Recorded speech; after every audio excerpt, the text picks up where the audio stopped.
औरंगाबाद शहर अनेक समस्यांचं माहेरघर आहे। मूलभूत समस्या अजूनही सुटायला तयार नाहीत। मात्र असं असलं तरी विकासावर बोलण्यापेक्षा औरंगाबादची नेते मंडळी अजूनही धार्मिक राजकारणातच अडकून पडण्यात धन्यता मानतायत। शहराच्या विकासाआड येणाऱ्या 1300 धार्मिक स्थळांना हटवण्याची प्रक्रिया महापालिका आणि जिल्हा प्रशासनानं सुरू केली आहे। शहरातील रस्ते रुंदीकरण करताना धार्मिक स्थळ मध्ये येत असल्यानं शहरात वाहतूक कोंडी वाढते। दुसरीकडे या प्रश्नी शिवसेनेनं थेट हिंदुत्व रक्षणाची भूमिका घेतली आहे। आज तुम्ही पहा, औरंगजेबाच्या नंतर, औरंगजेब मरहूम झाल्यानंतर एकही ठिकाणी मंदिरं कोणत्याच यांनी तोडले नाही।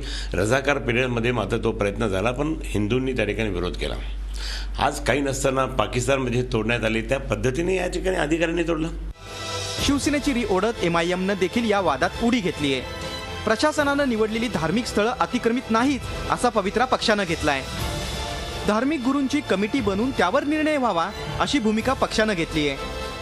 मशिदी असू द्या, मंदिर असू द्या, गुरुद्वारा किंवा चर्चेस असू द्या, हे धार्मिक स्थळं असतं आणि त्याला एक पॉलिटिकल मूवमेंट ना करता, त्याला एक पॉलिटिकल इश्यू ना करता, ज्या धर्माचे धर्मगुरू आहे त्यांना पोलिसांनी, कलेक्टर साहेबांनी बसवून त्याच्यावर निर्णय घेतला तर चांगला होईल।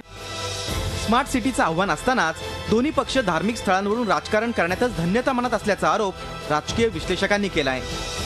एकीकडे स्मार्ट सिटीचं धोरण याच सरकारनं आखायचं आणि स्मार्ट सिटीकडे जाताना जो काही अडथळा उत्पन्न होतो तो जर काढायचा असेल तर त्याला त्याच राजकीय पक्षांच्या नेत्यांनी विरोध करायचा, असा चमत्कारिक तिढा आमच्या औरंगाबादकरांना सोसावा लागतो आहे। शहराला ऐतिहासिक वारसा लाभलाय। पर्यटनाला चालना दिल्यास शहराचं रूपडं पालटू शकतं। त्यातच DMIC सारख्या योजनांमुळे शहराचं औद्योगिकदृष्ट्या महत्त्व अधिक वाढत चाललंय। मात्र अशातच सत्ताधारी आणि विरोधक दोघंही धार्मिक राजकारणातच अडकून पडल्यास कसा होणार औरंगाबादचा विकास, हाच खरा प्रश्न आहे। विशाल करोळे, झी मीडिया, औरंगाबाद।